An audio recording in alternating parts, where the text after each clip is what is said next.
Za začetek bodo naši tekmovalci detektivi, ki bodo iskali napake. V vsaki trditvi je ena, zapišite pa besedo, ki mora napačno nadomestiti. Zanjo dobite 5 točk, na voljo pa boste imeli 15 sekund. Gremo kar k prvi trditvi. Slovenski hokejist Anže Kopitar, ki je s klubom Los Angeles Kings že dvakrat osvojil naslov v ligi NBA, je večkrat nastopil za slovensko reprezentanco. Tudi takrat, ko jo je vodil njegov oče Matjaž. Poiščite napako.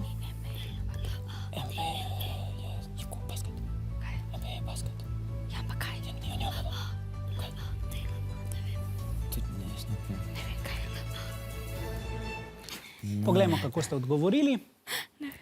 Rumeni ste odgovorili LBA, medtem ko ste vijolični odgovorili NHL. Ja, pravilni odgovor pa bi bil seveda NHL. Mariborčani, prislužili ste si prvih 5 točk, se vidi, da ste športniki. Z ledu gremo na manj drseče površine. Dobro, poslušajte tole trditev.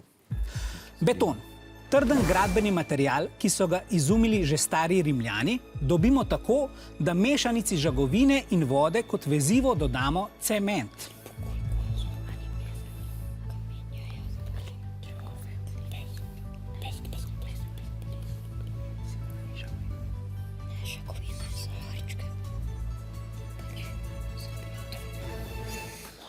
Preverimo, kako ste odgovorili. Osnovna šola Franceta Bevka ste napisali pesek, osnovna šola Draga Kobala Maribor pa gline. Dobro, poglejmo, kaj bi bilo pravilno. Seveda dodamo pesek, gramos in tako dalje. Točke so si prislužili osnovna šola Franceta Bevka Ljubljana. Gremo še na naše ceste.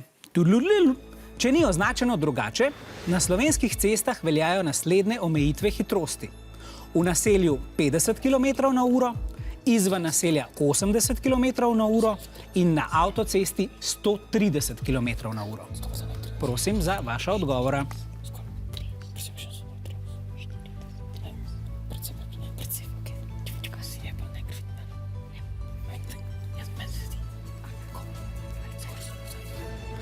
Mariborčani ste kar hitro napisali, medtem ko ste Ljubljančani se malo dlje pogovarjali. Rumeni ste napisali 30, vijolični pa 40. Ja, poglejmo, kaj bi bil pravilen odgovor. 90. Malo vas je zavedlo in sicer verjetno ste mislili o hitrosti v naselju. Zunaj naselja pa lahko vozimo 90 km/h, ne 80 km.